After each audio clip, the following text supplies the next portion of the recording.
Sizcə ən böyük nemət nədir? Yaxşı iş, ailə, valideyn, yaxşı dost, yaxşı pul, bunların hansı? Sağlamlıq, bəli, bunların hamısı gözəl nemətlərdir, amma ən böyük nemət bunların heç biri deyil. Nə sağlamlıq, nə pul, nə ailə, nə iş, nə valideyn, nə dost. Bəs ən vacib, ən böyük nemət nədir? Nemətlərə diqqət ayırmaq, fərqində olmaq. Ola bilər bir insanın çox gözəl işi var, amma bunun fərqində deyil. Naşükürlük edir, həyatından narazıdır, qədrini bilmir.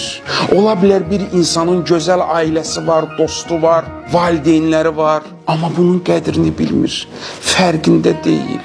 Narazıdır, naşükürdür. Şükür etmək bəlkə də elə budur, fərqində olmaq. Bilmirəm, hayanla tapdı ömrümü, bir dəli at kimi çapdı ömrümü, dağlara, daşlara çıpdı ömrümü, qədrimi bilmədi bu adam mənim, ilahi al məni bunun əlindən. Bəzən insan bu halda olur. İnsan şükür etməlidir, yəni fərqində olmalıdır. İnsanlar tanıyıram ki, hər şeyi var Bakı şəhərində, böyük maliyyə imkanları da var, amma özlərini bədbəxt hiss edirlər. Xoşbəxt deyirlər, həyatlarından həzz almırlar. Öz gözümü şahidiyəm. Niyə?